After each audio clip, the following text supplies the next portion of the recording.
તો જામનગર લોકસભા ઇલેક્શનને લઈને સૌથી મોટા સમાચાર, જેમાં જામનગર ઉમેદવાર પૂનમ માડમ માટે રાહતના સમાચાર છે। ધ્રોલ પંથકના ક્ષત્રિયો સાથે પૂનમ માડમે બેઠક કરી।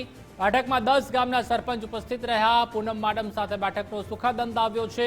ક્ષત્રિયો નહીં આપે કોંગ્રેસને મત, તેવું રાજભા જાડેજાએ જણાવ્યું।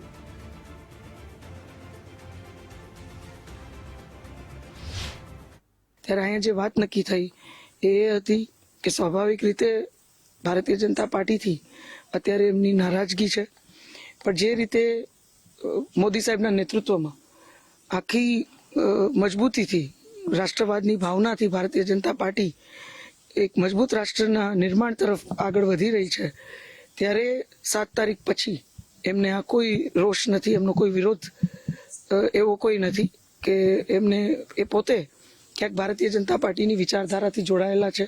હંમેશાથી પાર્ટી માટે એમને ખૂબ મહેનત કરી છે। રાજભાભાઈને બધા તો જગદીશભાઈને બધા પાર્ટીના ભાગ છે। ત્યારે બધા યુવા ભાઈઓએ એક વાત સ્વીકારી કે અમે પણ સંઘર્ષ નથી ઈચ્છતા, એટલે સ્વાભાવિક રીતે પાર્ટીની વિરુદ્ધ કોઈને મતદાન કરવા માટે અથવા પાર્ટીમાં કોઈને મતદાન કરવું હોય તો એમને કોઈને રોકવામાં નહીં આવે।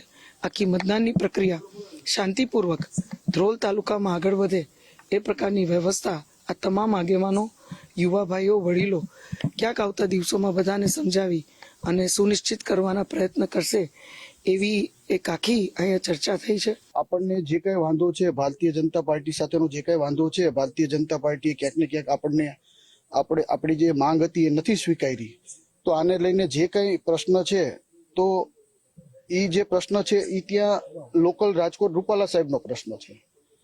અહીંયા જ્યારે જામનગરની પરિસ્થિતિ છે તો જામનગરમાં એ પ્રશ્ન રહેતો નથી, અને તેમ છતાં પણ જો કદાચ એ પ્રશ્ન હોય તો એનો મતલબ એવો નથી કે આપણને કોઈ ઘોડો ના ગમતો હોય તો આપણે કોઈ ગધેડાને મત આપીએ।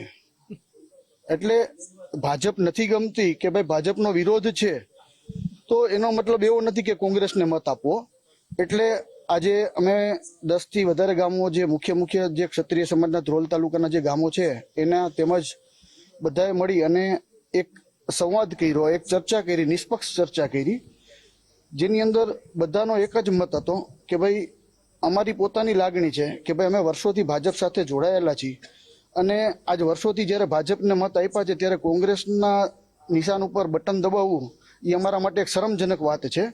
એટલે અમે ક્યારેય આવું સ્વીકારી નહીં શકીએ। એટલે અમે બને એટલા એવા પ્રયત્ન કરશું કે કદાચ બને તો અમે મતદાન ના કરીએ, પણ ઘોડો ના ગમતો હોય તો ગધેડાને મત આપીએ, એ તો અમે ક્યારેય નહીં સ્વીકારીએ।